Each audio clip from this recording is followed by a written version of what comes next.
Hey everyone, and welcome back. Today, we're diving headfirst into a hot topic that's sending ripples across the globe.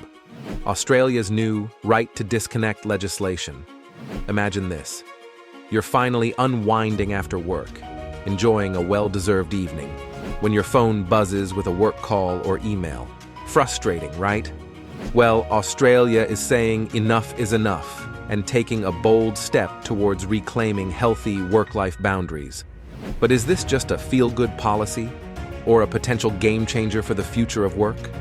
Buckle up, because we're about to dissect this initiative, its implications, and what it means for the global conversation on work-life balance. Don't forget to hit that subscribe button and ring the bell to stay notified about upcoming insightful content. Number 1. The work-life tightrope walk. Let's face it, the line between work and personal life has been blurring for years. Emails flood our inboxes late at night. Virtual meetings creep into our weekends, and the pressure to be always on takes a toll on our well-being. This pressure isn't just bad for individuals, it can impact productivity, creativity, and even lead to burnout. Australia's recognizing this, and their right to disconnect law aims to address it head-on. Number 2. The law explained. So what exactly does this law entail? Simply put, it empowers employees to ignore work-related calls, emails, and messages outside of their designated working hours. This doesn't mean they can completely switch off from critical situations, but employers must have valid reasons for contacting them after hours. The goal is to create a clear boundary between work and personal time, promoting better mental and physical well-being for employees. Number 3. A global conversation. Australia's bold move is sparking a global conversation about work-life balance. Many countries are grappling with similar issues of digital overload and blurring work boundaries. Could this legislation be a blueprint for others to follow? It's certainly raising awareness and prompting discussions about employee rights, company culture, and the way we approach work in the digital age. Number 4. Potential roadblocks. This isn't a fairy tale with a guaranteed happily ever after. Implementing and enforcing such policies presents challenges. What constitutes reasonable contact outside of work hours? How will it impact various industries and company sizes? Balancing employee well-being with business needs requires careful consideration and open communication between employers and employees. But one thing's for sure. Australia's taking a proactive stance towards healthier work cultures, and the world is watching.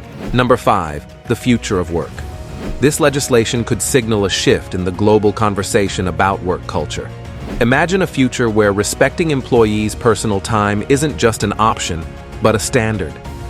Imagine technology tools that support work-life boundaries, and companies prioritizing employee well-being alongside productivity.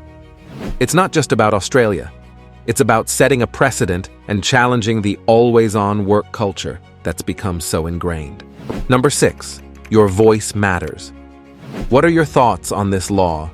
Do you think it's a step in the right direction? Could it work in your country?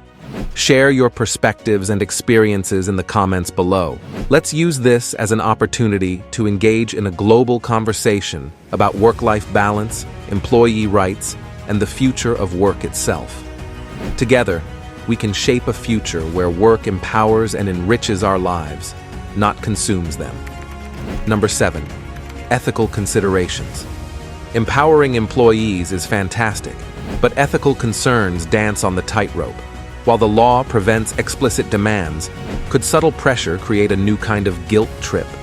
Imagine feeling obligated to respond, fearing career repercussions if you don't. Discussing ethical implementation is crucial.